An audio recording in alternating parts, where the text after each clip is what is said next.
assim. Paz e bem. Paz e bem. Um probleminha aqui no celular. Ele reiniciou, mas vamos lá. Desculpa aí, o celular reiniciou sozinho. E aí atrapalhou um pouquinho, mas vamos lá. Vamos começar a nossa conversa sobre o livro do Gênesis. Graça e paz. Paz bem para todos. Eu não sei como é que você chegou até aqui, mas nós vamos conversar diversas coisas essa noite, mas de forma bem própria. Vamos falar sobre o livro do Gênesis. Esse ano, com a graça de Deus, nós já temos muitos anos já formando grupos de leitura, e esse ano, com a graça de Deus, e assim Ele permitiu, eu irei falar um pouco sobre cada livro da Bíblia, de Gênesis a Apocalipse.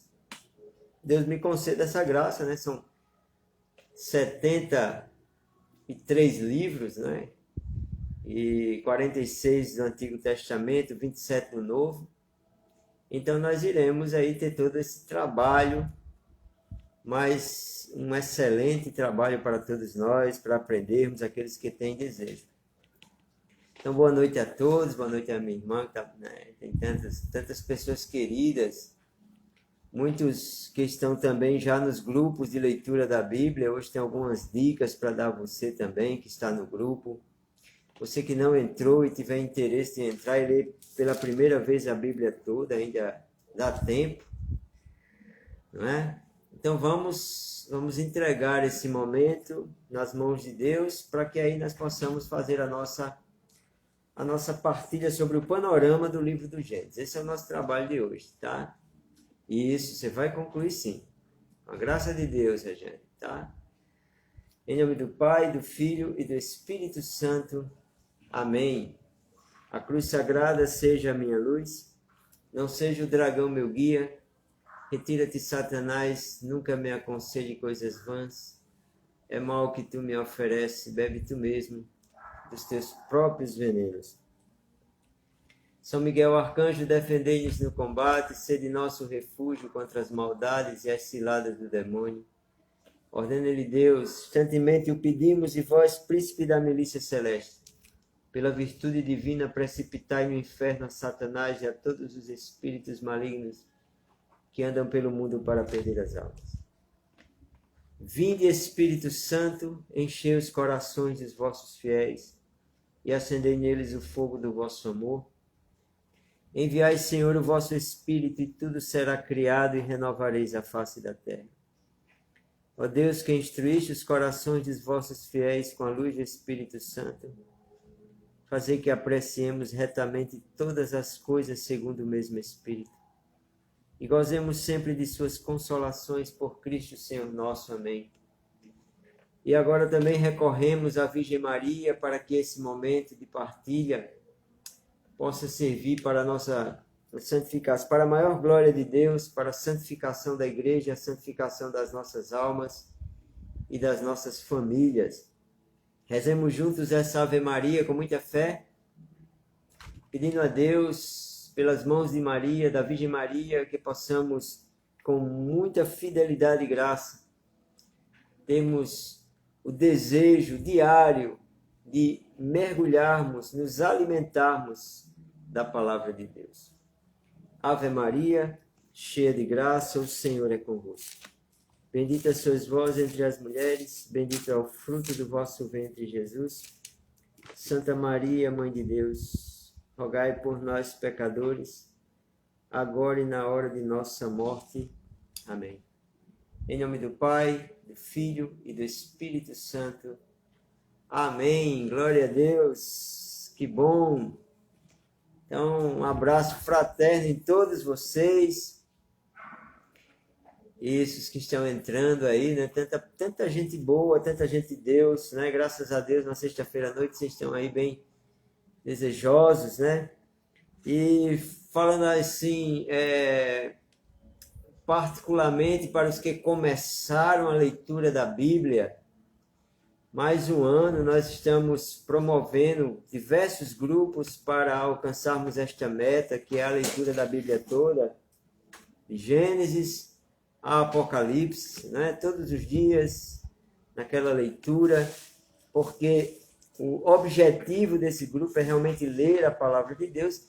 E esse ano, de forma especial, nós vamos, então, introduzir em alguns momentos, né, em alguns momentos do mês, nós vamos introduzir um panorama de cada livro da Bíblia, para que você possa conhecer um pouco do que se trata aquele livro, ou pelo menos ter um resumo, porque a literatura bíblica, ela é, além de ser muito extensa, né, a própria palavra Bíblia significa isso, biblioteca, né, 73 livros, com diversos estilos literários, e muito mais do que um livro histórico, ou para que você o domine ou conheça, você tem sempre que lembrar que a Bíblia é um livro de fé. É um livro, é uma literatura espiritual. Eu não posso ler apenas com um olhar crítico ou querendo apenas investigar, né? Quanto mais você deseja por este caminho apenas intelectual entender a Bíblia, eu lhe garanto uma coisa, menos nós entendemos.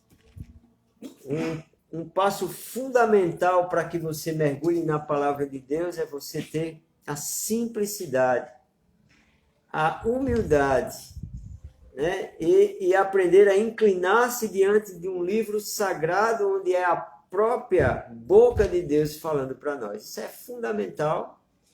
Posso lhe dizer isso, que alcancei uma graça de Deus, tá? Agora no final de dezembro, eu concluí a minha 20ª leitura da Bíblia. E diga a você, já li a Bíblia 20 vezes e ainda estou aprendendo muito. Cada vez que leio, eu estou também junto com outros irmãos no desafio de lermos o Novo Testamento, né? 6 vezes no primeiro semestre e a Bíblia toda no outro semestre, tá? O ano passado nós também tivemos mais de 100 pessoas iniciando e, deixa eu lhe dizer, terminou menos de 30 pessoas. Então, observe que começar, né? Todos nós começamos um ano com muitos projetos e planos.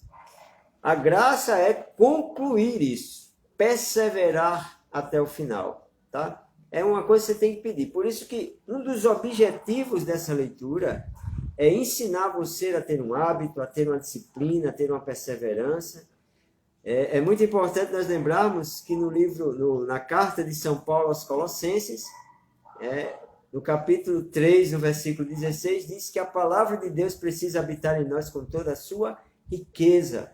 Habita em vós a palavra de Deus com toda a riqueza. Nós precisamos nos enriquecer dessa palavra, nos encher dessa palavra. Então, a perseverança é uma chave fundamental, porque nós estamos de 1º de janeiro a 31 de dezembro, dia a dia, até alcançarmos a graça. Então, muitos começam, poucos terminam. Então, eu quero desafiar você a terminar esse ano, começar e concluir. E posso te dizer que todos os que fizeram a experiência tiveram, assim, um crescimento em muitas áreas de sua vida e podem testemunhar o quanto foi bom fazer esse santo exercício. Amém? Então, lhe convido, você que não entrou, se tem desejo, ainda há tempo, né? Procurar a Lana, ela é quem geralmente organiza os grupos. E peço oração para que esse ano a gente, além do estudo bíblico, que vai retomar agora no final de janeiro, nós também teremos lives no meu Instagram sobre os livros da Bíblia. Se Deus quiser, vou concluir Deus quer, tá? Deus quer e vai te dar a graça, você precisa apenas perseverar. Deus quer. O evangelho de hoje, né? O leproso se volta e diz, se queres, podes curar-me, né? Ou seja, o leproso diz, eu quero ficar bom. E Jesus diz, eu quero, também fique curado. Então, é vontade de Deus que você leia. É vontade de Deus que você conclua. Então, a graça da parte de Deus não vai acabar. De forma bem rápida aqui, breve, A palavra de Deus, ela é... E isso vai sim, Sandra Araújo, minha irmã. Vai sim. De forma bem prática, a Bíblia, a palavra de Deus, ela é dividida, vamos dizer assim, ela foi compilada, né, com dois grandes volumes gerais, que nós chamamos de Antigo Testamento e Novo Testamento. O Antigo Testamento possui 46 livros, o Novo 27 livros, formando então o cânon bíblico, né? A palavra de Deus, ela é rica em diversos sentidos e nós precisamos entender uma coisa já de início. Nós não podemos ler a Bíblia com a nossa mentalidade de pessoas do século 20 e 21, né? Porque tem pessoas lendo a Bíblia que são já do século 21, né? Nós já estamos no 21º ano desse novo século. Então, a Bíblia, ela possui uma cultura, ela possui uma linguagem e muito mais do que, repito, um livro espiritual, um livro, né, de datas, é muito mais do que isso. Nós não podemos nos prender muitas vezes a isso, mas a carta de Deus para nós, é um Deus que se aproxima de nós e quer falar do seu amor, né? Toda a palavra de Deus tem como centro, tem como seta a pessoa de Jesus. Por isso que os evangelhos é o coração da palavra de Deus, porque trata diretamente da pessoa de Jesus. Mas a pessoa de Jesus está em toda a Bíblia, tá? Toda a Bíblia. Eu vou dar alguns exemplos no livro do Gênesis, onde começa a aparecer a pessoa de Jesus, e todos os livros da Bíblia falam de Jesus. Até se cumprirem, né, as Escrituras. Nós estamos, né, no Natal se lê muito isso, para que se cumpra as Escrituras. Então nós vamos vendo que está lá. Então vamos lá, o livro do Gênesis, tá? A palavra, vamos começar, vamos lá? Quem tiver com a Bíblia, eu vou abrir algumas passagens do livro de Gênesis também, tá? Para a gente ir. O livro do Gênesis começa então com o próprio nome, que significa Gênesis. O livro do Gênesis começa dizendo no princípio. A palavra Gênesis em hebraico significa no princípio. Em grego, ela significa origem ou princípio. Então, é o livro das origens, o livro do princípio, né? Onde tudo começa. Quando traduziu então para o latim, passou-se então a se chamar o Gênesis. O Gênesis, ele participa dos primeiros 5 livros da Bíblia, que tem especificamente um nome que é dado aos 5 primeiros livros da Bíblia. Gênesis, Êxodo, Levítico, Números e Deuteronômio. Esses 5 livros compõem um grupo que nós chamamos então o Pentateuco, né? Nós chamamos esses 5 livros da Bíblia, essa primeira coleção de Pentateuco, tá? Então, o Gênesis é aquele que abre o Pentateuco, né? Porque é a origem de todas as coisas. A Bíblia, o Gênesis, é a base, né? O propósito do livro do Gênesis é formar a base do entendimento para todo o resto da Bíblia. Muitas pessoas às vezes me perguntam, Adriano, eu nunca li a Bíblia e queria ler a Bíblia. Por onde eu começo? Veja bem. Eu entendo que começar pelo Antigo Testamento sempre é um pouco mais complexo, por causa do próprio entendimento. Então, geralmente, dependendo de quem eu estou conversando, eu indico que comece pelo Novo Testamento, pelos Evangelhos. Mas como o nosso intuito é ler a Bíblia toda, então nós começamos pelo Gênesis. Também não impede que você vá aprendendo, vá, se abrindo. Quem começa a ler a Bíblia começa também a ter muitas dúvidas, né? Porque é natural. É uma literatura muito vasta, extensa, há muitas perguntas, né? Há muitos questionamentos, mas eu lhe digo, valendo. E te digo também, não é sem sentido fazer isso, tá? Porque eu expliquei em uma live passada, é um tipo de literatura que ela influencia a tua vida espiritual, mesmo sem você estar entendendo. é algo sobrenatural. Quando você começa a se relacionar com a palavra de Deus, como esta palavra é viva, ela, de alguma forma, dentro de você vai fazendo também algo acontecer. Então, é como se eu estivesse sendo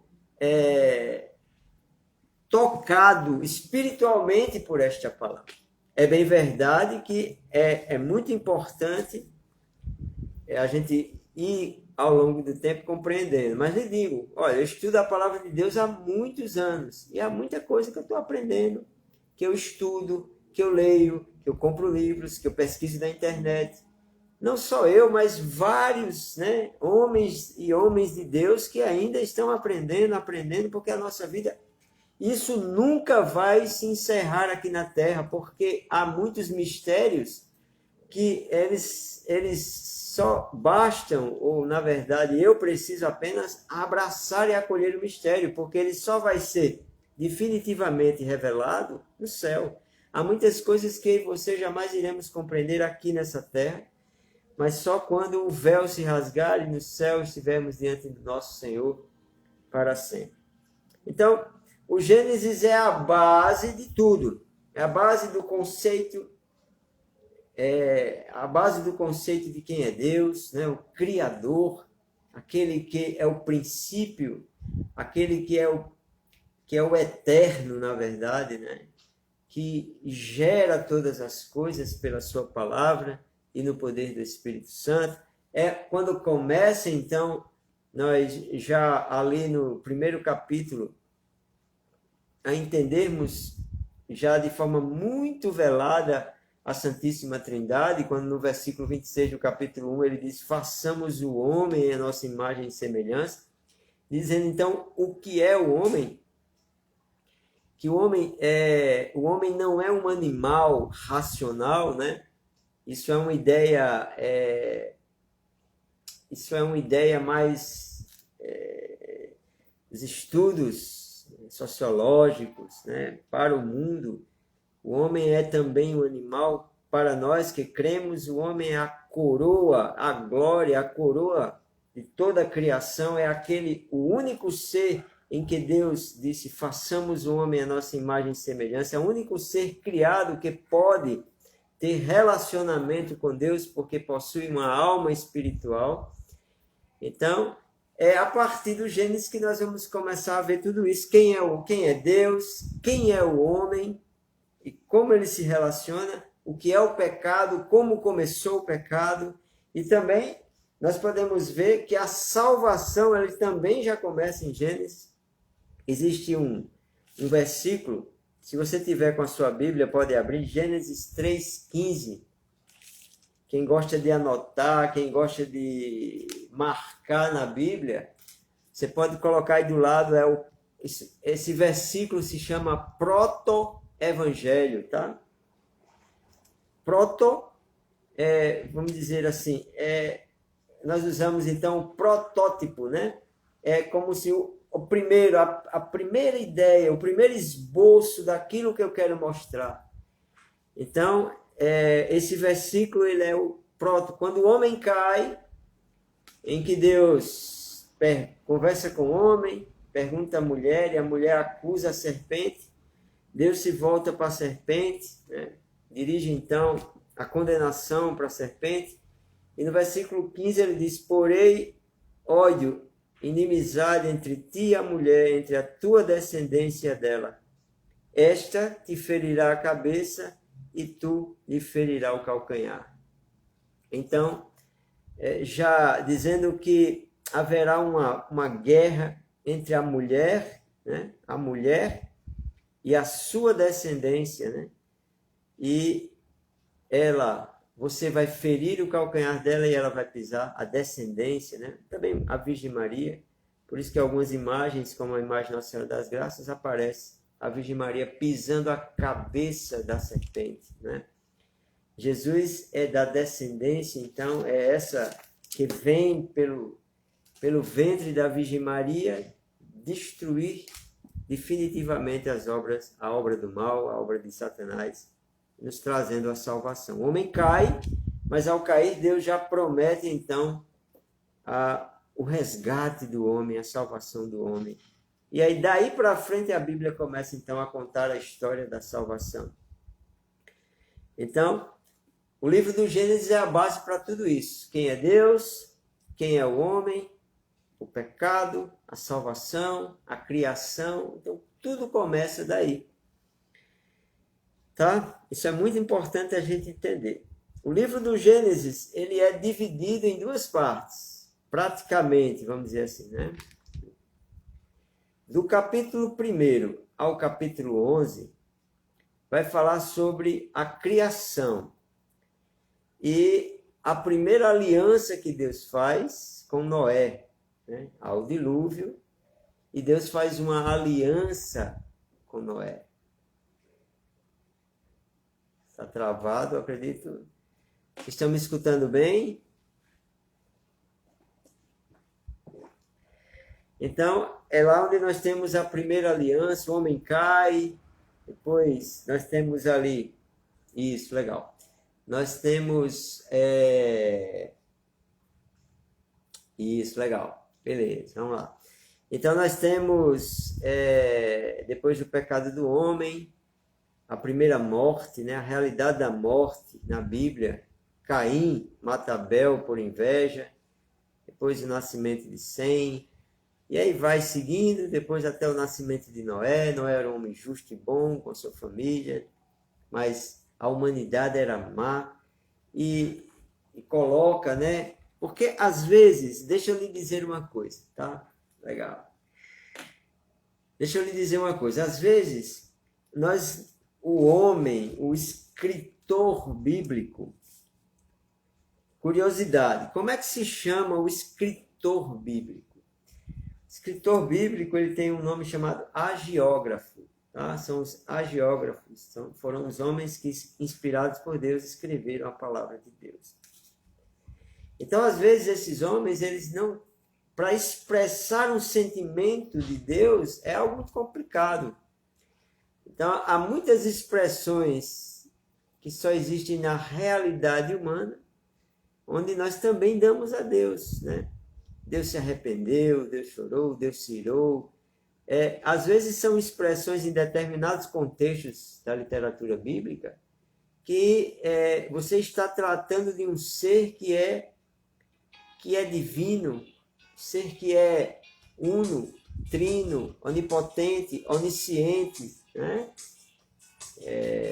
Então, lá em Gênesis 6, o escritor sagrado diz que Deus se arrependeu de ter criado a humanidade porque ela era perversa, ela era má. Então, aí vem o dilúvio, que já é uma prefiguração do batismo, e logo depois, então, tem a aliança. Depois da aliança, o homem continua, então, pecando, caindo, até lá no capítulo 11, o episódio da Torre de Babel, onde há a divisão das línguas. Então, essa é considerada assim, a primeira parte do Gênesis. Tá? A partir do capítulo 12 até o capítulo 50, nós vamos ter, então, a história dos patriarcas. Né? De forma mais precisa, a história de Abraão, a vocação de Abraão, a partir do capítulo 12. No finalzinho do capítulo 11 já fala do seu pai Taré, né? E um dos irmãos de Abraão morre, e ele, o sobrinho, que é Ló, fica com o avô e o tio ali. E aí o pai para e ele continua para uma terra, sai de Ur da Caldeia para chegar ao lugar onde Deus tinha chamado ele para ir. E aí começa a vocação de Abraão, onde Deus diz: em ti serão abençoadas todas as gerações, todos os povos. Né? Nós sabemos, né, alguns de vocês já sabem o que eu vou falar agora, que todas as religiões monoteístas do mundo, na verdade, as 3 religiões monoteístas do mundo, o cristianismo, o judaísmo e o islamismo, têm por pai Abraão, pai da fé, né? Então, todas essas 3 religiões têm por pai da fé Abraão. Então, de fato, todas as gerações foram benditas a partir da vocação de Abraão. E vale a pena muito estudar sobre a vida de Abraão. E a partir do capítulo 12 começa então a história de Abraão, né, que casa com Sara, depois a tentativa de gerar uma descendência, né, pelas vias humanas, naturais, onde Sara dá a sua criada Agar, né, para ter um filho, porque Deus tinha prometido a Abraão um filho e ele quis resolver o problema de Deus, já que ele estava ficando velho e Sara também. Nasce Ismael, mas Ismael não é o filho da promessa, mas Deus também abençoa Ismael. Mas aí, ele com 100 anos e Sara já bem de idade, ela concebe e tem Isaac, que é o filho da promessa. E aí começa o término da vida de Abraão e o início da vida de Isaac. Lá no capítulo 22 de Gênesis, nós temos uma grande cena, que é o sacrifício de Isaac, onde Deus pede o seu filho. Você vê como a Bíblia ela está toda interligada. Lá no sacrifício de Isaac, no Monte Moriá, né? Esse Monte Moriá foi onde foi construído o Templo de Salomão. Tá? E para vocês terem uma ideia, o Calvário, ele faz o Gólgota lá, né? Ele faz parte das colinas do Moriá, do Monte Moriá, né? Ele faz parte aonde Jesus foi crucificado, aonde Deus poupa o filho único de Abraão, mas não poupa o seu filho único. Por isso que o coração do Evangelho é João 3,16, quando está escrito lá, porque Deus enviou o seu Filho ao mundo para que todo aquele que nele crer não pereça, mas tenha a vida eterna. São Paulo enfatiza em Romanos 8, dizendo, se Deus não poupou o seu único filho, o que mais ele poderá fazer por nós, né? Se aquele que ele mais ama nos deu por amor. Então essa história de Isaac ela é muito forte, já prefigurando também o sacrifício de Jesus, onde o pai não poupa o seu filho, poupa o filho de Abraão, mas também Abraão, ele vamos dizer assim, carimba a sua obediência pela fé. E depois começa então a história de Isaac, que casa com Rebeca, tem 2 filhos, né, Esaú e Jacó. E de alguma forma Esaú perde a sua primogenitura e Jacó recebe a bênção do seu pai Isaac. E daí eles se separam. É bem interessante a história de Esaú e Jacó, porque depois eles vão ter assim, né, os seus descendentes vão ter alguns problemas. Mas aí Jacó, essa palavra Jacó significa usurpador. Jacó vai trabalhar com o seu tio Labão, fugindo de casa, com medo do irmão.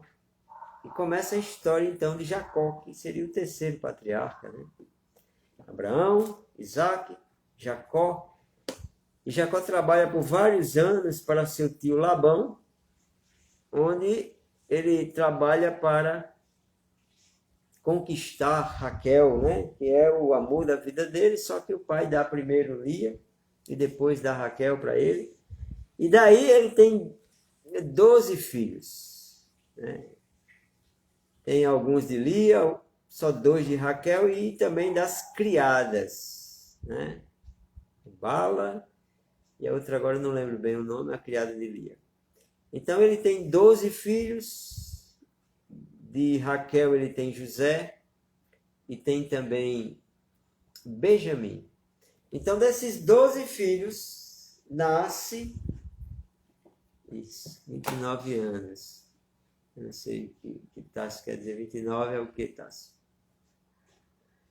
Então, desses 12 filhos que Jacó tem, nascem então as tribos de Israel. Mas por que Israel? Então, Jacó, depois de abençoado, tem acredito que em Gênesis 32 ele tem isso. ele tem 35, Gênesis 35, ele tem uma experiência com Deus muito forte. Ele luta com o anjo e não deixa o anjo ir até que o anjo o abençoe. Então, antes o que ele usurpava, agora ele luta para receber. Então, ele recebe um nome do próprio anjo, que eu chamo de Israel, né? Lá no capítulo 35, no versículo 9, vai dizer, quando Jacó voltou de Padã Arã, Deus apareceu e disse, teu nome, disse ele, é Jacó. Tu não te chamarás mais assim, mas Israel. E chamou Israel. Eu sou todo-poderoso. E aí começa a abençoar. Deus dá um nome a Jacó, que agora se chama de Israel, né? Aquele que lutou contra Deus e venceu, né? Aquele que luta com Deus. E aí Deus o abençoa, porque ele lutou e venceu. E Deus o abençoa. Por isso que nós chamamos, então, as 12 tribos de Israel. Então, Israel, cada filho que nasceu de Jacó, que agora se chama Israel, passou a ser uma tribo, né? Logo depois. Porque eles também vão tendo filhos. E aí surge a nação de Israel, né? Assim, como um povo, que inicialmente é chamado povo hebreu. Então, o livro do Gênesis, ele trata disso. Até o capítulo 11 são os princípios, tá? A criação, né? Que a terra era sem forma e vazia, o Espírito de Deus pairava sobre as águas, e Deus disse, e tudo foi criado. Ao criar o homem, ele disse, façamos o homem a nossa imagem e semelhança. Depois começa um relacionamento com o homem, do homem nasce a mulher, e aí o pecado vem, e depois as consequências do pecado, nos primeiros filhos, depois os pecados dos filhos, mas vem as genealogias, até chegar em Noé, o dilúvio. Uma coisa importante, tá? No estudo bíblico eu falo muito sobre isso, ok? A Bíblia, ela é recheada de tipologias, tá? Tipologias são formas de mostrar alguma coisa. Hoje, os jovens usam muito essa expressão. Ele quer explicar uma coisa, ele diz tipo. Você está falando uma coisa, ele faz tipo. Ele quer dizer, tipo assim. Eu estou dizendo isso, mas para você entender, é assim que eu quero dizer. Então, a Bíblia tem muita tipologia. Como eu falei, a própria arca, né, é uma tipologia, nós poderíamos dizer, da própria igreja, que é essa grande arca, né, que abarca os seres para se salvar. As águas do dilúvio, né, o próprio São Pedro, na sua carta, vai dizer que é a prefiguração do batismo. Né, isso é muito importante. É uma tipologia bíblica. É uma tipologia bíblica também muito... Não é que está escrito isso, mas nós inferimos. Quando o homem peca, Deus providencia uma veste para o homem, de animal. Está escrito. Quando o homem peca, ele usa então aquelas tanguinhas de folha para esconder a nudez. E Deus pergunta, quem te disse que estava nu? Então, que os olhos dele se abriram. E Deus providencia uma veste, né? E diz que essa veste é de animal. Então nós inferimos, tudo vai fazendo sentido, Luciana, tudo. E há muitos exegetas, hermeneutas, homens que estudam a palavra de Deus, que provavelmente foi de um cordeiro, porque é Cristo, né, que é a nossa veste. Cristo é aquele que nos reveste, né? É Deus quem providencia as vestes novas para nós, porque pecamos. O homem, ele não tem mais a capacidade de sozinho fazer isso, então Deus providencia isso para nós, tá? Então tudo na Bíblia tem sentido. Até aquele texto que você acha assim, se você não entende nada, um dia, talvez, estudando, porque é uma coisa importante, você também tem que aprender a estudar, a pesquisar, a ler, a ter interesse, a ter mais de um tipo de Bíblia, né? Bíblia da CNBB, a Bíblia de Jerusalém, a Bíblia do Peregrino, né? A Bíblia Ave Maria, são porque às vezes um texto escrito, né, em outra é a mesma, o mesmo sentido, mas às vezes tem uma palavra que vai te ajudar a compreender o que aquele texto está falando. Então, o livro do Gênesis basicamente é isso. Até o 11 fala da criação, da queda do homem, até a divisão das línguas, e a partir do capítulo 12, é a vocação de Abraão e o início da história dos patriarcas, concluindo quase na novela, né? Quase um estilo de novela, a história de José, que é também uma prefiguração de Jesus, né? Que é preso, que é abandonado pelos irmãos, que é escarnecido, né? Mas que se torna, então, o libertador do povo hebreu. Linda a história de José, que é o primogênito de Jacó por Raquel, né? Primogênito de Jacó por Lia, que era a irmã mais velha, foi Rubem. Então, são as tribos de Israel que são formadas, então, por os 12 filhos que Jacó teve. Abraão teve 2 filhos, um da escrava H, chamado Ismael, e outro de Sara, que é o filho da promessa, Isaac. Isaac teve 2 filhos de Rebeca, né? Esaú e Jacó.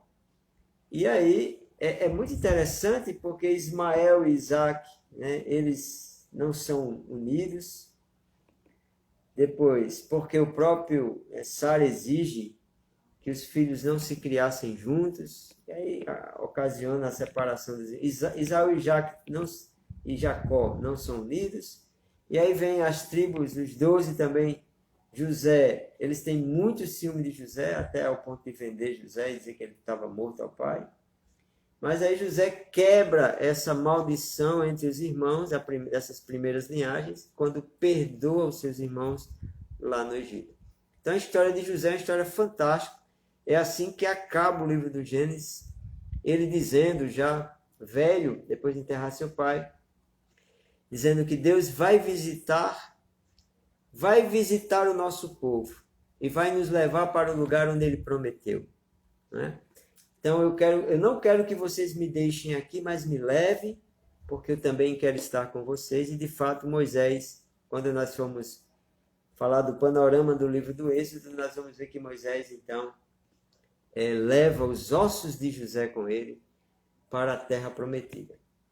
Isso é muito importante porque a promessa da terra é muito forte, né, para o judeu, para o hebreu, né? Foi a promessa de Deus quando Deus muitas vezes falou tanto da posteridade como da terra prometida, né? Eu vou te dar.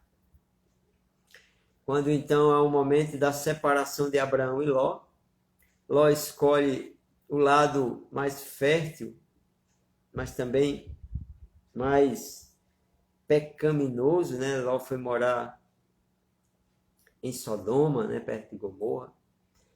E Abraão, Deus disse, olha para a direita, olha para a esquerda, olha para todo lado. Tudo isso que você está vendo, eu vou dar à tua descendência. Então, Deus é o Deus das promessas. E essas promessas vão se cumprindo ao longo de toda a Bíblia, né? A Bíblia também é um livro muito incrível a partir do Gênesis, porque ela não esconde as coisas, né? Os pecados dos homens, as fraquezas humanas, o que esses homens fizeram. Abraão mesmo mentiu algumas vezes para não morrer, dizendo que Sara era sua irmã. De fato, ela era uma meia-irmã dele, né? Mas ele dizia isso não porque a considerava assim, porque ele tinha medo de morrer, né? Para você ter uma ideia como isso é forte na Bíblia, para o homem bíblico, principalmente do Antigo Testamento, era menos grave matar para ficar com a mulher do que adulterar. Tá? Então, por isso que Abraão tinha medo. Não só que eles pegassem a mulher dele para ficar com ela, porque para isso eles precisavam matar ele. Então, você vê como é forte a cultura da família, e o adultério já era algo assim abominável para o homem bíblico do princípio, né? A instituição realmente era algo, a aliança era algo muito séria, sagrada. Então, nós vamos ver agora, então é assim, tá? Que o livro vai se descrevendo, vai se desenrolando. Nós temos muitas histórias, né, dentro do próprio texto. É um texto cativante, é um texto muito bom. Assim, para quem está começando a Bíblia, é muito bom ler isso 2 vezes, exatamente, tá? É um texto muito cativante, porque tem muitas histórias. Às vezes, por exemplo, quem vai se acostumando com Gênesis e pega Levítico, tem um choque muito grande. Porque quando nós vamos também falar sobre Levítico, nós vamos ter que entender por que o livro de Levítico é escrito daquele jeito, né? Então, tem muita gente que pega números. São quase 8 capítulos iniciais falando de genealogias, né? Para a gente é uma coisa chata, para eles é fundamental a genealogia. A genealogia para o homem hebreu, o homem judeu, é fundamental. É dizer que eu faço parte da aliança. Eu sou filho de Abraão, né? Então, por isso que a Bíblia tem muitas genealogias. Porque é a forma de testificar que eu sou desse povo, eu sou o povo da herança, né? Então, muitas vezes na Bíblia nós vamos ver genealogias, né? Quer dizer, geração em geração, geração em geração. O que para a gente às vezes é um pouco enfadonho, para eles isso é fundamental. Tá? Em vários livros da Bíblia vai ter isso. Ok? Então vamos ver um pouco, e dependendo aqui, nós vamos abrir um pouco para algumas perguntas, tá? Mas vai dar um like aí, um ok, está entendendo? Vai dando um toque aí, tá?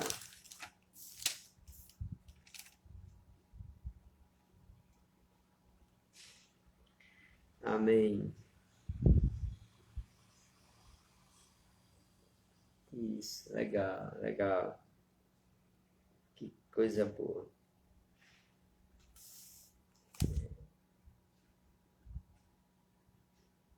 Então, a pessoa fez uma pergunta se os anos eram contados como são contados os nossos anos aqui, né? A duração da vida dos primeiros era 900 anos, 700. Não, a forma da contagem era diferente, né? Era a forma da cultura da época. Nós sempre vamos ter que entender que a cultura bíblica é diferente da nossa cultura. Se hoje, século 21, eu, né, moro aqui no Brasil, João Pessoa, fosse morar no mundo árabe, né, se eu fosse morar, por exemplo, em Teherã, ou se eu fosse morar na Jordânia, se morar no mundo árabe, né, no Iraque, em algum lugar daquele lá, ia ser um choque cultural muito grande. Hoje, eu estou falando hoje, século XXI, um choque cultural muito grande. Você imagine você querer ler a Bíblia, entender a Bíblia com a tua mentalidade numa cultura de quantos mil anos, né? 4.000 anos atrás. Então, você precisa compreender que é um mundo completamente diferente, né? A forma de pensar, a forma de contar, né? A ciência, o homem da época, né? Como ele entendia as coisas. Então, isso tudo influencia também. Porque, repito, a Bíblia não tem o interesse de fazer com que seja um livro científico, preciso, histórico. Não, não, não. A Bíblia é um livro que mostra o relacionamento de Deus com o homem, o plano, o projeto de salvação, que conclui-se, né? Chega à sua plenitude em Jesus Cristo, que é o nosso único Salvador. Porque essa é a grande jornada de toda a Bíblia, é mostrar que Cristo é o nosso Senhor, Salvador. Imagina a Índia. Verdade, Simone. Tá? Então vamos ver um pouco aqui no livro do Gênesis, algumas coisas que podemos já ver, né? Deslumbrar, observar como uma tipologia a pessoa de Jesus. A primeira coisa é o próprio Adão, né? Eu digo assim porque Jesus é considerado, São Paulo escrevendo a sua carta aos Coríntios, ele chama Jesus de o segundo Adão.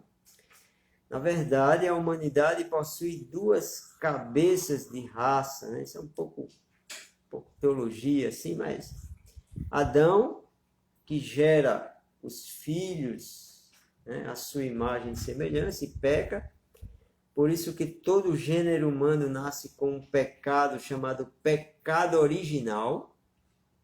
O pecado original, ele não é cometido, né? Ele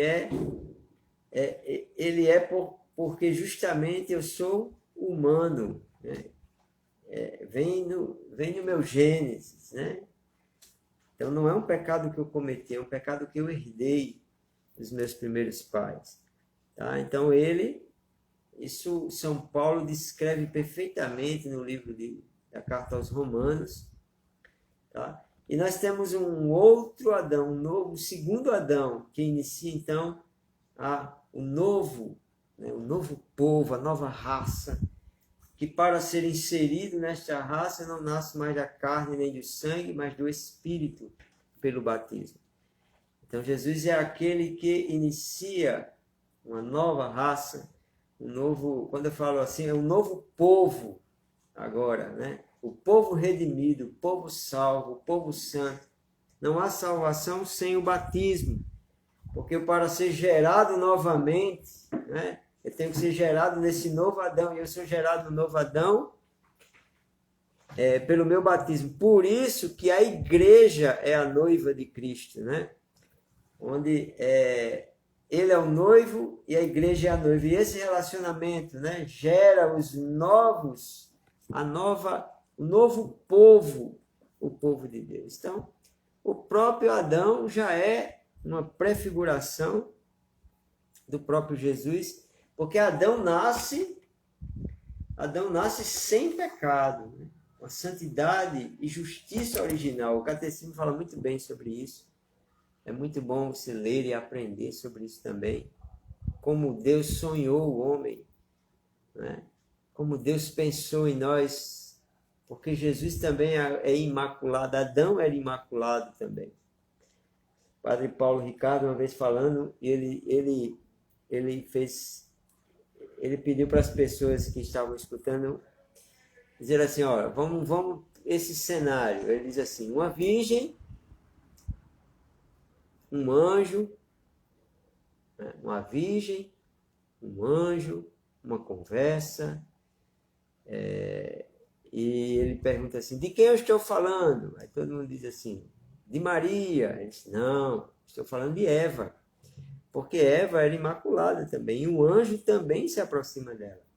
Só que um anjo decaído, né? Satanás, e aí a engana, e ela concebe o pecado.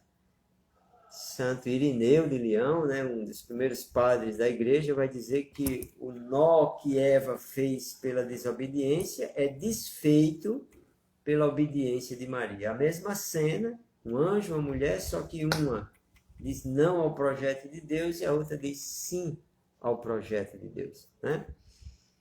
Então, você vê que Eva também, Maria é considerada a nova Eva. Você vê que tudo começa do Gênesis, tá? Tudo começa aí do princípio do entendimento das coisas, né?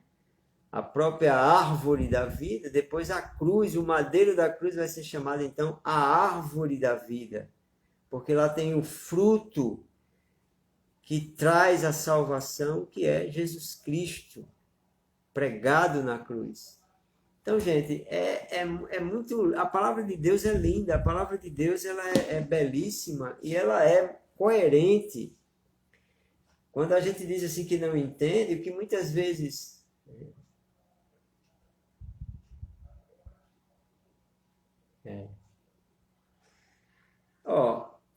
Catalina, acho que é isso. Desculpa, Carla Lidiane, né?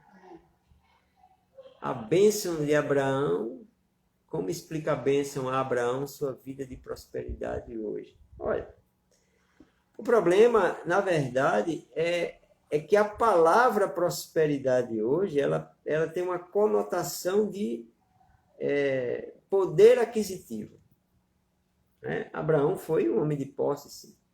Mas a grande prosperidade de Abraão não foram as posses dele, foi a obediência dele. Porque toda a bênção na vida de um homem não é a quantidade de coisas que ele tem, mas a capacidade que ele tem de obedecer a Deus. Essa é a grande bênção. Essa foi a grande prosperidade de Abraão. Não foi ter coisas, mas obedecer a Deus. Tá? Ok? Foi obedecer. E se você quer ter prosperidade na sua vida, você precisa então fazer um caminho de bênção. O que é um caminho de bênção? É um caminho de obediência. A bênção lá em Deuteronômio é muito clara. Estas bênçãos seguirão aqueles que obedecerem. As bênçãos, elas são resultado de uma vida obediente, tá?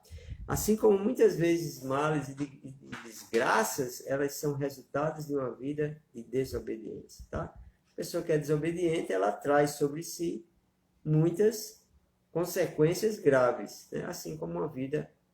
Não significa que quando eu obedeço a Deus sempre eu não vou ter problemas, dificuldades, lutas, né? A própria vida de Abraão teve muitas lutas, muitas dificuldades. Mas a grande bênção e a grande prosperidade da vida de Abraão foi, de fato, obedecer a Deus. Porque a gente precisa entender uma coisa, tá? Isso, muito bem. A gente precisa entender uma coisa, que na mentalidade do judeu, e principalmente do judeu, até o escrito de Jó, é que a riqueza, o dinheiro e o poder era a conotação mais forte da bênção divina. Isso é um aspecto da bênção divina, tá? Porque Deus não quer, de fato, que ninguém seja miserável, passe fome. Não. Mas é um aspecto, né? Tanto é que o livro de Jó, uma das características do livro de Jó é mostrar que mesmo você sendo obediente, você passará por diversas provações, por lutas, por perdas, mas no final, como diz Jó, o meu Redentor vive, né? Agora os meus olhos viram o meu Redentor. Então, isso é muito importante a gente entender, que a própria palavra de Deus, ela vai também durante, né, como uma pedagogia, vai mostrando ao homem. Jesus um dia disse que olha, é muito difícil um rico entrar no reino dos céus, né? É mais fácil um camelo passar. E os apóstolos dizem assim, então quem pode se salvar? Porque a mentalidade era essa. O rico era o abençoado, né? O rico, o próspero, o abençoado. E nós temos que ter muito cuidado com isso, tá? Que de fato a riqueza do homem, a maior riqueza do homem é ter a Deus na sua vida. Essa é a maior riqueza. Perdendo isso, você perde tudo. Você tem coisas, tá? Você é um homem tão pobre que a única coisa que você tem é dinheiro. Amém? Então vamos lá, para eu também não perder aqui meu raciocínio, tá? Até uma pessoa questionou por que então a gente não faz perguntas e respostas para poder entender. Olha, de fato assim, é interessante, mas é quase assim, nós não temos, eu mesmo não tenho como atender todas as perguntas, porque eu sei que seriam várias perguntas, né? Porque a Bíblia traz muitos questionamentos, mas nós temos um estudo bíblico. Se eu for parar para responder, ele está perguntando aqui, Antônio, se foi uma desobediência de Abraão ao nascimento de Ismael, de Agar. Não necessariamente. Vamos dizer assim, não é que Deus nem considerou a desobediência dele, mas disse a ele em palavras simples, Abraão tentou ajudar a Deus a resolver um problema. Você me prometeu um filho, eu já estou na velhice e a mulher também. Então deixa eu dar um jeito, né? Como muitas vezes a gente faz, Deus promete uma coisa, a gente quer fazer algo para ajudar a Deus a resolver o que nem a gente sabe o que é, né? E ao invés de você deixar Deus cumprir a promessa, você atrapalha muitas vezes a graça e o projeto de Deus na sua vida, porque não tem paciência de esperar o momento certo de Deus agir na sua vida. Amém? Então, Cristo, a figura de Adão, a figura de Eva são também tipo prefigurações, né, do novo homem, da nova Eva. Outra coisa importante são as genealogias, né? Porque Jesus ele não nasce do acaso, existe então as gerações até Cristo, né? Até o Evangelho de São Mateus começa então com uma genealogia mais curta, porque quando nós formos estudar o livro, quando eu for falar o resumo do livro de Mateus, você vai entender por que Mateus escreve, então, para quem ele escreve, por que ele começa com a genealogia. Porque um dos fatores importantes para Mateus é dizer aos judeus convertidos que Jesus é da raça, é filho de Abraão e filho de Davi. Isso é muito importante para o judeu. Já Lucas, Lucas ele evangeliza os pagãos, a genealogia em Lucas é completa, de Adão até Jesus, né? Pegando todos. Mas a genealogia para o judeu é muito importante. Pra você ter uma ideia, a nacionalidade do judeu não é o local onde ele nasce, né? A nacionalidade do judeu é a barriga da mãe dele. A mãe dele é a nacionalidade dele. Onde ela gerar, em qualquer parte do mundo em que uma mulher judia gerar, então aquele menino é um judeu, aquela menina é uma judia. Tá? Então, para eles isso é muito forte. Tá? Por isso nós temos judeus espalhados pelo mundo inteiro. Outra coisa importante, lá em Gênesis 14, aparece uma figura meio enigmática, em que o livro depois de Hebreus, a carta aos Hebreus, vai explicar. A pessoa de Melquisedeque, tá? É o Moisés que ele era. Então, vamos lá. Melquisedeque, que é o rei de Salém, né? Que já é uma prefiguração de Jerusalém, e oferece, né?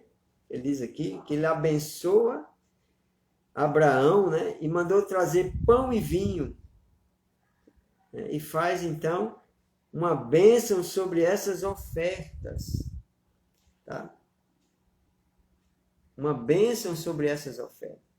Então, Melquisedeque é uma tipologia do sacerdócio de Cristo. O livro do Hebreus, lá no capítulo 7, o escritor da carta aos Hebreus, ele vai fazer a comparação, então, de quem era Melquisedeque e o sacerdócio de Cristo. Ele diz uma coisa muito interessante lá, mas acredita assim, só para quem for realmente estudando, querendo aprender. Ele diz uma coisa que, quando Abraão oferece o dízimo de tudo a Melquisedeque, ele diz que já é o sacerdócio levita já estava oferecendo ao verdadeiro sacerdote as primícias. Por que ele diz isso, a carta aos Hebreus? Porque Levi é da família de Abraão. Levi ele é, no caso, o bisneto, né, de Abraão. Tataraneto, né? Que é Abraão, Isaac, Jacó. Bisneto, né? Então, ele é bisneto de Abraão. Então, os levitas recebem um sacerdócio. Né? E na pessoa de Abraão, ele já oferece a um outro sacerdote os dízimos, que é um sacerdócio superior ao sacerdócio dos levitas. Então, isso aí é um pouco teologia, mas para você ver que Melquisedeque já é uma tipologia do sacerdócio de Cristo. E onde está isso? No livro do Gênesis. Tá? Então, são coisas... E a fundamental, assim, para mim, que eu já falei, Gênesis 3,15 é um dos versículos mais importantes da Bíblia, que é onde começa, então, a intervenção, Deus já dizendo, ó, o homem caiu, mas eu providencio a salvação, né? Quando ele diz, porém ódio entre ti e a mulher, né? O ódio, a serpente odeia a mulher. A mulher é a Virgem Maria, tá? Então, porém, ódio entre ti e a mulher, entre a tua descendência e a dela. Tanto ela como a sua descendência, ferirá a tua cabeça, e tu lhe ferirás o calcanhar. Porque o homem continua ainda inclinado, né? Por isso que o calcanhar, né? Nós ainda caímos, mas a promessa é que a Virgem Maria, quando disse sim ao anjo Gabriel, pisou a cabeça da serpente. É muito bonito no filme de Mel Gibson. Ele mostra o momento em que Jesus, suando, pedindo ao Pai que, se fosse possível, afastasse aquele cálice, mas que não fizesse a sua vontade, mas a dele, a vontade do Pai. Então a cena conclui com Jesus esmagando uma serpente que aparece, pisando na cabeça dela, para dizer que é a obediência à vontade do Pai que destrói as obras do maligno. Você quer destruir a obra do mal na sua vida? Você quer interromper uma ação demoníaca? Você precisa aprender a obedecer, a dizer isso que Jesus e a Virgem Maria disse, né? Faça-se em mim segundo a tua palavra. Não se cumpra aquilo que eu quero, mas aquilo que tu queres. Estou aqui para fazer a tua vontade. É isso que destrói a obra do mal. Obedecer a Deus acima de todas as coisas. Então, a descendência da mulher, a genealogia, o sacerdócio de Melquisedeque e também a própria pessoa de Adão, né? A figura de Adão. Diz o catecismo que quando Jesus desceu à mansão dos mortos, desceu para buscar Adão que estava lá. A gente canta, a gente reza isso na noite, né, do sábado santo. Esse encontro da humanidade redimida para aquela que foi caída, onde Jesus vem e retira Adão daquele lugar e leva ele para o paraíso. Então, é assim que a Bíblia começa. Instigante, com várias histórias, mas nós temos que aprender que nós precisamos também entender um pouco a cultura bíblica, o homem bíblico, né? Isso só com o tempo, para a gente ir compreendendo que há coisas que para mim possa ser um absurdo. Vocês ainda vão ler, talvez já leram aí, não sei como é que está a sua leitura, né? Que é a história, já leram com certeza, né? A história lá de Ló, né? A mulher vira sal e as filhas então deitam com ele e surgem duas raças ali, né? Duas tribos, são os moabitas e os amonitas, né? Os filhos de Ló com suas filhas. Então isso é um absurdo, né? Um incesto. Mas deixa eu lhe dizer uma coisa, a Bíblia ela também não esconde essas coisas, né? Ela mostra. Então, às vezes tem todo um mistério, mas sempre apontando para Cristo. Sempre apontando para Cristo. Amém? Amém. Então, nós podemos abrir para algumas perguntas sobre o livro do Gênesis, tá? Se tem alguém curioso com alguma coisa, quer fazer alguma pergunta, pode fazer. Aí nós concluímos a noite de hoje. Mas é um livro que vale muito a pena ler, sempre grifar. Entenda que nem sempre você vai entender tudo. É preciso ter muita calma, né? Eu estou falando isso que eu estou falando agora para vocês. Olha, quantos anos faz que eu estudo a Bíblia, né, gente? Que eu leio muito, dou aula, explico. Então, ficou espantada. Fica mesmo espantada, né? Deram bebida para o pai e se deitam porque diz, aqui não tem homem nesse lugar, a gente vai ficar sem. E aí deitam com o pai, cada um tem um filho. Quer dizer, é uma história assim maluca, né? Mas está lá escrito se de fato aconteceu. Porque também tem outra coisa. Tem coisas na Bíblia que nem sempre é exatamente como aconteceu, né? Porque o intuito não é registrar algo histórico. O intuito daquele escritor é mostrar, então, uma situação, um fato, né? E aí vai. Por que Deus permite Jacó roubar a progenitura do irmão? Olha, não vamos dizer que isso é uma permissão, né? O próprio Jacó, ele menosprezou a primogenitura trocando por uma sopa de lentilha. Ele disse, para que serve a minha primogenitura se eu estou com fome, né? Aí ele perdeu a primogenitura.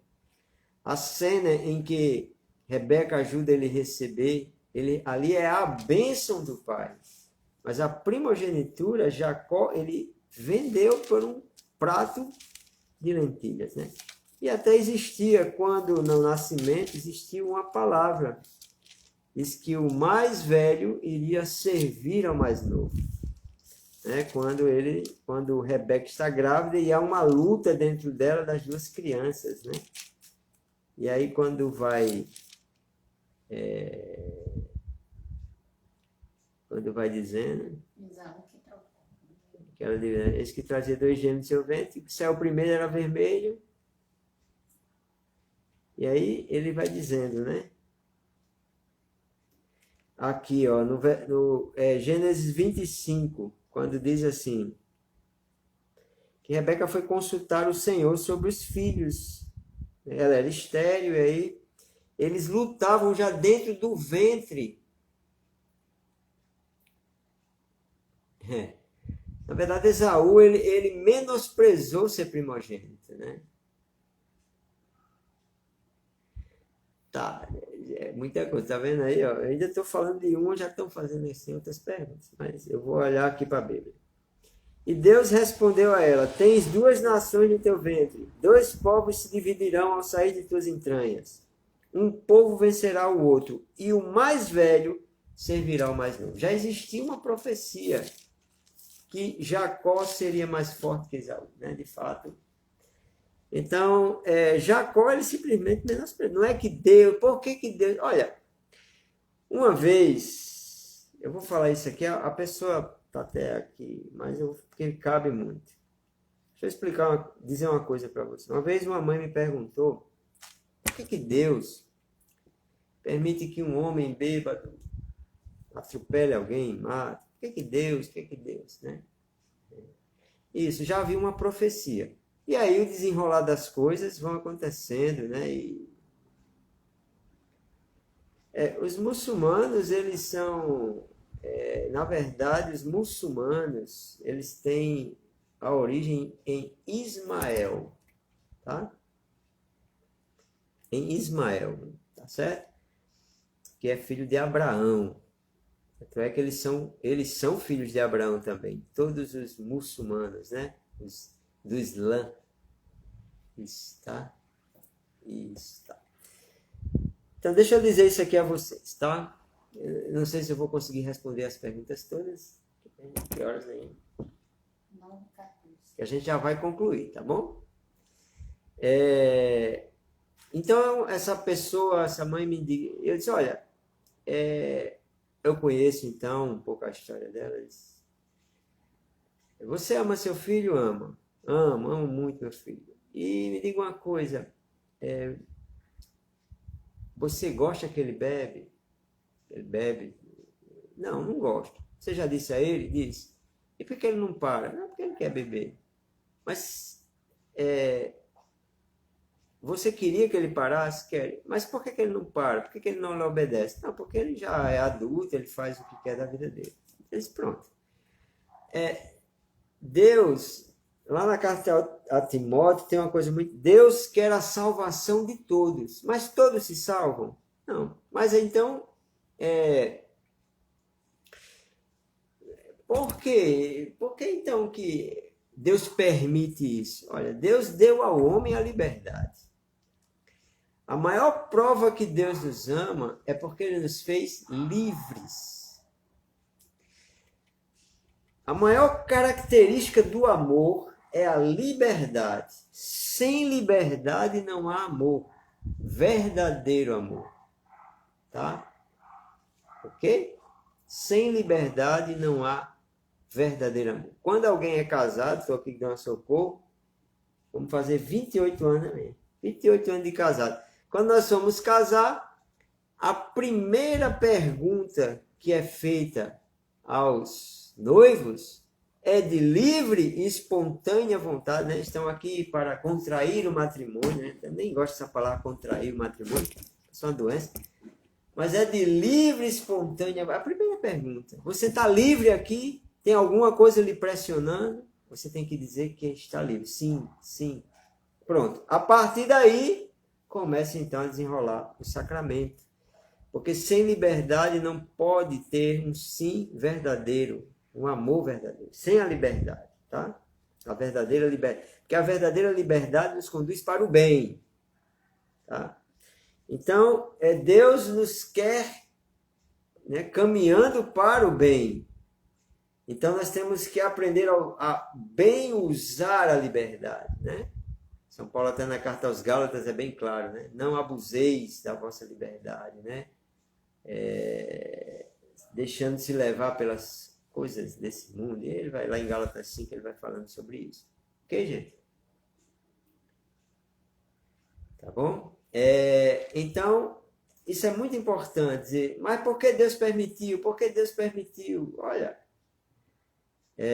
o homem, ele é responsável pelas suas decisões. Deus, ele nos deu toda a sua graça, nos deu Jesus, nos salvou, nos redimiu, tá? Mas uma vez eu disse na empresa, né, pregando lá de manhã na nossa oração, eu disse, pronto, agora mesmo, suponha que na Covid agora, né, nós estamos tendo muitas perdas, todas irreparáveis, vamos dizer assim, não só algumas, todas, né, toda pessoa humana. Mas se cria uma vacina 100% eficaz, né, onde tem toda essa problemática com vacina, mas suponha que tenhamos uma vacina 100% eficaz, excelente, mas a vacina está pronta, mas eu preciso tomar a vacina não virá, eu tenho que ir. Jesus providenciou tudo para nós, a salvação, a vida eterna, mas eu, com a minha liberdade, preciso aderir a isso, aderir à graça de Deus na minha vida. Deus fará de tudo para que eu faça essa adesão, né? Você participa, você escuta uma palavra, né? A palavra de Deus é ministrada. Quantos hoje, né, esses mecanismos aí da própria internet.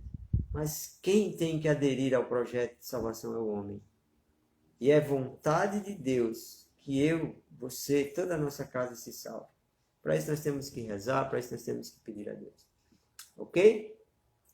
Então, vocês estavam falando de caixinha de perguntas. Pode até fazer. Eu não vou prometer a vocês que eu vou assim, responder todas as perguntas, né? Até porque eu tenho diversas atividades, né, profissionais e também familiar, né? Na própria comunidade, nesse tempo nós estamos ainda de recesso, mas vão colocando, e aí a gente vai em cada live. Na próxima live eu vou falar sobre o livro do Êxodo, né? Êxodo, essa palavra significa saída.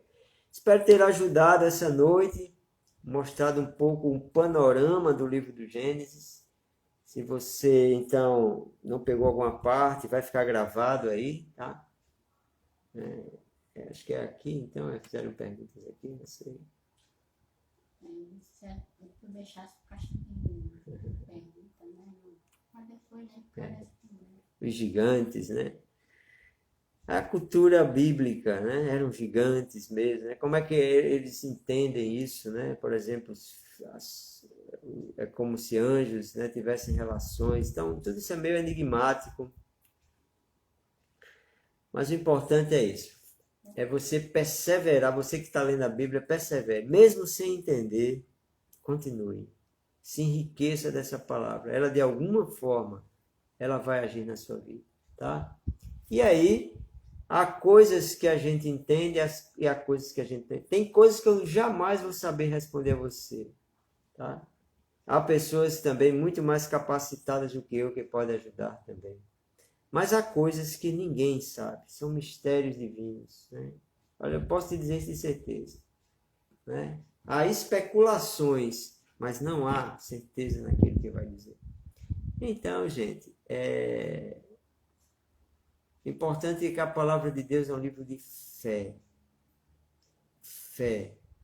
E a fé, ela gera em nós a obediência. O que é obedecer? O que é obedecer, né? O que é ter fé? Ter fé é obedecer. E essa comunhão de fé e obediência gera o que Jesus nos chama de amor. A parábola daqueles dois filhos, em que o pai diz a um, vai, e ele não vai, mas depois foi, tocado de arrependimento. Eu disse, eu vou, mas não foi. E Jesus faz a pergunta: qual dos dois fez a vontade do Pai? O que foi? O que obedeceu? Dos textos do Evangelho de João que eu mais amo, é João 14, 21, que diz que aquele que me ama guarda os meus mandamentos. Então, amar é obedecer. Amar é obedecer a palavra de Deus. E para obedecer a palavra de Deus eu preciso crer. Tá? Então, que a Bíblia, a leitura da Bíblia, te dê a graça de crescer na fé. Não só no conhecimento. O conhecimento é fundamental, mas crescer na fé, crescer na graça. Ver alguns personagens. Então, eu repito, quero terminar dizendo isso. Amém. Obrigado. Eu quero te dizer isso. Nós vamos ver muitas falhas humanas na Bíblia. Isso é bom. Vocês ainda vão ver personagens bíblicos que vão fazer coisas feias. Isso é bom. Por quê? Porque mostra que também nós, né, estamos nesse caminho das nossas fragilidades, mas se confiarmos na misericórdia e na providência divina, nós iremos vencer. E olha que eles apenas vislumbravam uma promessa. Nós estamos no tempo da graça. São Paulo, em Gálatas 4:4, diz que agora é o tempo da plenitude. Chegou a plenitude dos tempos. A plenitude da graça está em Cristo Jesus e nos é concedida pelos sacramentos. É pelos sacramentos da igreja que a plenitude de Cristo vem para nós. Tá? Ele é a videira verdadeira. Nós somos os ramos que, por este caule, né, vem todo o poder da plenitude da graça para vivermos nesse mundo. Então, amém? Então, leiam. Nesses dias aí, o pessoal que está lendo uma vez vai entrar no livro do Êxodo. E nós vamos, se não, essa semana eu vou avisar, está nos grupos, ou faço um videozinho como fiz para postar. Nós vamos falar sobre o livro do Êxodo, né, que tem um personagem central que aí começa também um personagem fundamental para nós entendermos o desenrolar, então, do resto da Bíblia, que é a pessoa de Moisés, né? Sua vida e vocação. Ok? Então, povo de Deus abençoado, obrigado pela presença de vocês, tá? A perseverança. Tia Lili é fantástica. Lili tá aí firme e forte na sua leitura, né?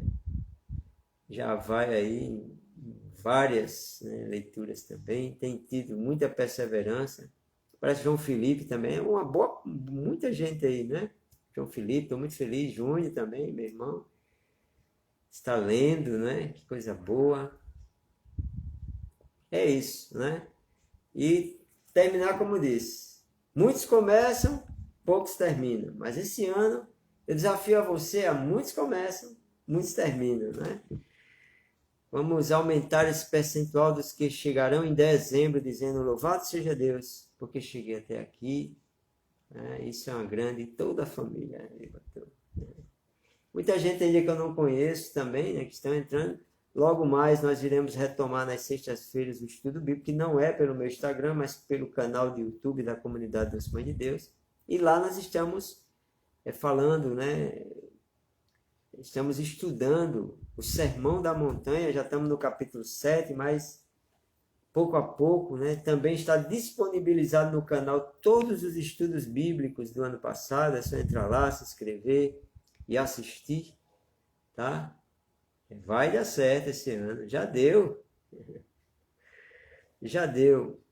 E esse é um método muito simples, mas eu lhe digo, muito poderoso, porque é o método do gotejamento. Cada dia, um pouquinho, como um remédio que eu vou tomando, para ir tratando das minhas mazelas, das minhas fraquezas, e Deus vai me dando força para ser fiel até o último dia das nossas vidas, né? Amém? Então vamos nos confiar à Virgem Maria, a nova Eva, né? A nova Eva, a que desatou o nó da desobediência, obedecendo. Fica a dica para nós. Você quer desatar os nós da sua vida? você tem que começar a aprender a obedecer a Deus. Os nós da sua vida, eles vieram, pode ter certeza, por causa de alguma desobediência. E só se desata nó da nossa vida obedecendo a Deus. E ninguém melhor, depois de Jesus, nesta terra, que obedeceu mais a Deus do que a Virgem Maria. E o glorioso São José, a quem o nosso querido Papa Francisco consagrou o ano de 2021 a sua intercessão. Então, confiemos na Sagrada Família, família da obediência. Quer desatar os nós da sua vida? Obedeça a Deus. Mas eu não estou conseguindo obedecer a Deus. Se agarre com Nossa Senhora, clame, peça a ela que ela vai te ajudar a dizer, a ensinar a você a dizer, fazei tudo o que Ele vos disser. Amém?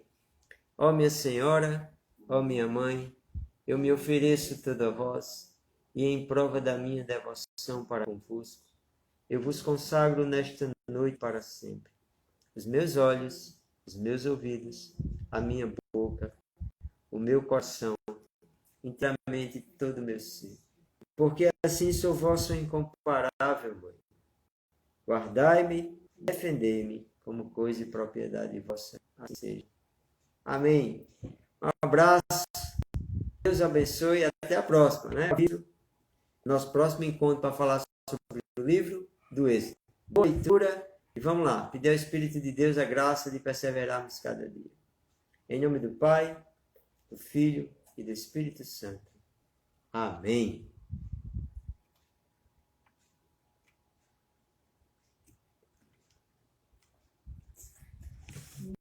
Aqui, como é que peraí?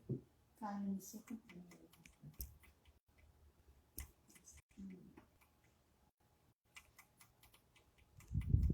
Deixa eu ver como é que encerra aqui, que eu não estou sabendo não. Amém, estou tentando aqui.